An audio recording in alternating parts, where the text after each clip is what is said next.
आपला आनंद द्विगुणित करा फक्त पन्हाळे पेढेवाल्यांसोबतच आमच्या शाखा राजूर, नारायणगाव, अकोले, संगमनेर आणि सिन्नर. शेतकरी संघटनेचे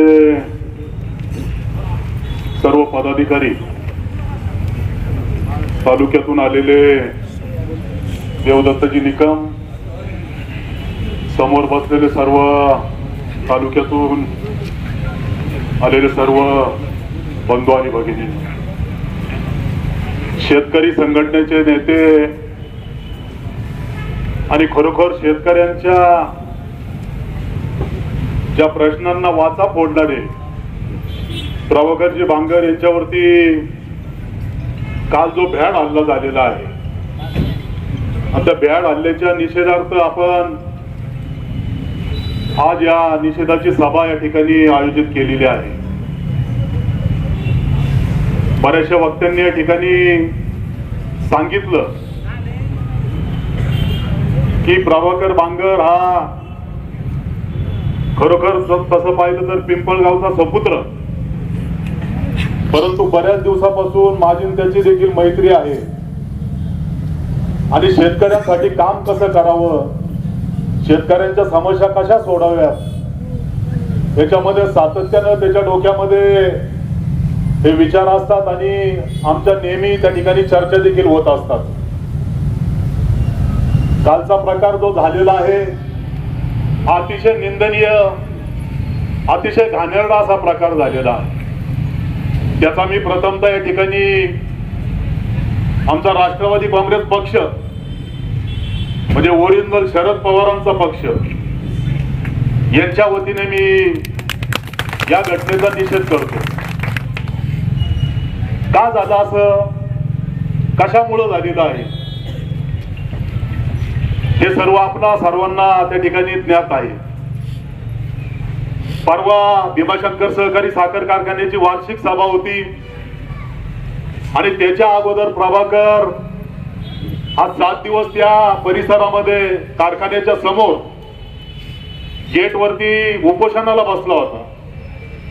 उपोषणाला बसलेला असताना त्याला व्यवस्थित त्या ठिकाणी जागा देखील नव्हती. त्याच्यावरती काय काय कशा कशा प्रकारे बोललं जात होतं हे आम्हाला देखील त्या ठिकाणी समजत होतं. परंतु शेतकऱ्यांच्या ऊसाला बाजारभाव मिळाला पाहिजे, शेतकऱ्याचे चांगले 4 पैसे घरामध्ये आले पाहिजे, अशा या समस्येमुळे प्रभाकर त्या ठिकाणी उपोषणाला बसला होता. 4-5 दिवस झाले बरेचसे मंडळी त्या ठिकाणी भेटून आली आणि 5व्या दिवशी प्रशासनाने त्याला त्या ठिकाणी बोलवलं आणि बोलवल्यानंतर कारखान्याचे चेअरमन असतील, संचालक मंडळ असेल, त्यांच्या समवेत त्यांची चर्चा झालेली आहे आणि चर्चेमध्ये जो काही ऊसाला बाजारभाव वाढवून द्यायचा आहे हा देखील थोडाफार विषय त्या ठिकाणी नामदार साहेबांच्या संमतीने असेल किंवा त्यांच्या विचारपूस झाल्यानंतर तिथं ठरलं असेल आणि त्याच्यानंतर प्रभाकरने हे उपोषण सोडलेलं आहे. सोडल्यानंतर कारखान्याची वार्षिक सभा होती.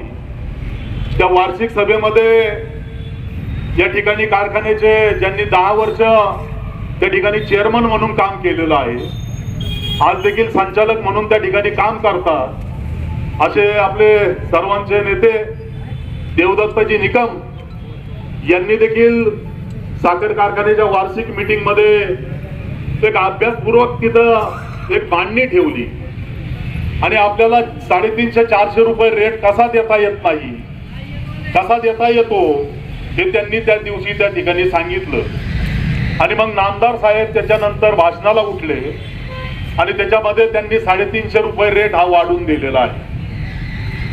हा 350 रुपये रेट वाढवून देत असताना मी देखील कारखान्याचा सुरुवातीपासून सभासद आहे. कारखान्याच्या प्रत्येक मिटिंगांना मी देखील वार्षिक मिटिंगांना त्या ठिकाणी हजर राहिलेलो आहे. मला वाटतं चेअरमन साहेब पहिल्यांदा म्हणजे रेट वाढवलेले आहे, परंतु 50 रुपये 100 रुपये अशा प्रमाणामध्ये रेट वाढवलेले आहे. परंतु 27 वर्षामध्ये पहिल्यांदा 350 रुपये रेट जो आहे हा त्या दिवशी त्या 27व्या वार्षिक सभेला त्या दिवशी वाढवलेला आहे. कशामुळे वाढवलेला आहे की आपल्या लक्षात आलं असेल की प्रभाकर बांगर हा 7 दिवस त्या ठिकाणी उपोषणाला बसला आणि वाढून कसा देता येतो हे देवदत्तजी निकमांनी त्या ठिकाणी सविस्तर मांडणी त्या ठिकाणी केलेली आहे. आणि मग त्याच्यानंतर हा रेट वाढलेला.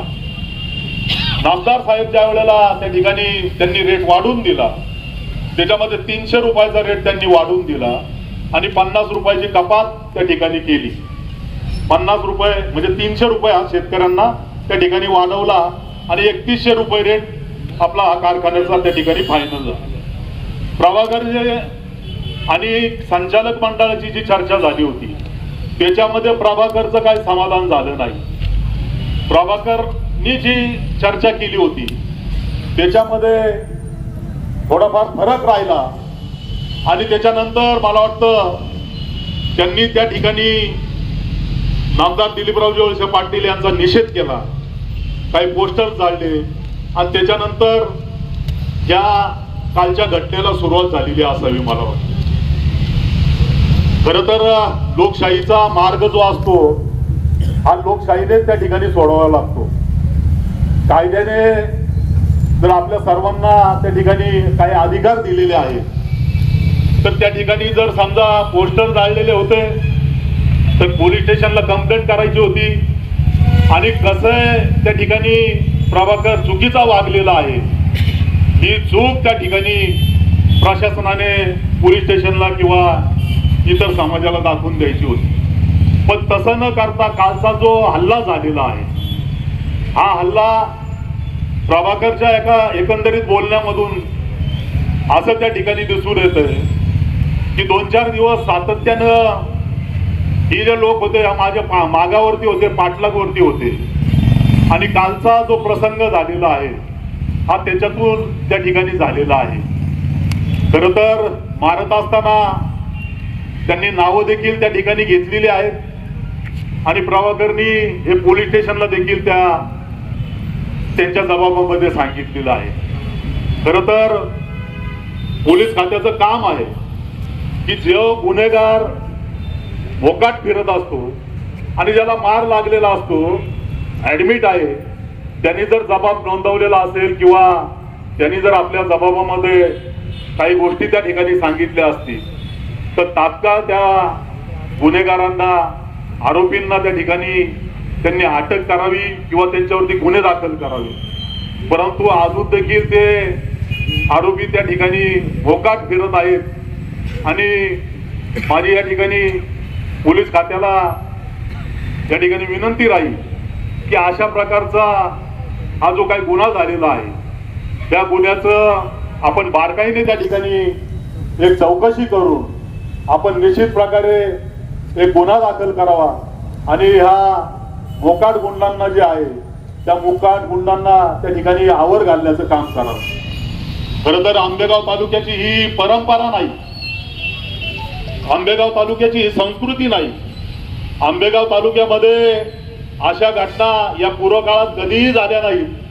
परंतु या पुढच्या काळामध्ये या घटनांना सुरुवात झाली की काय आणि पुढे अशा घटना होतील की काय अशी भीती आमच्या सारख्यांच्या देखील मनामध्ये त्या ठिकाणी सातत्याने येत असते.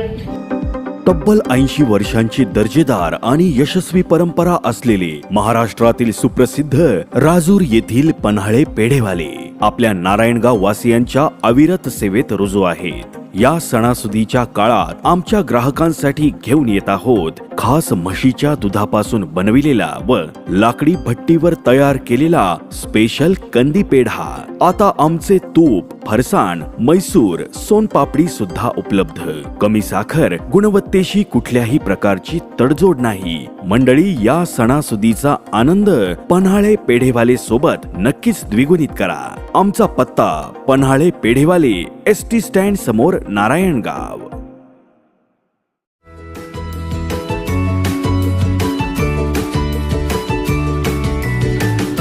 बातम्या शेतीच्या,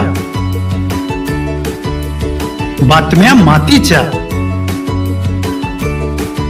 बातम्या अन्यायाच्या, गुन्हेगारीच्या,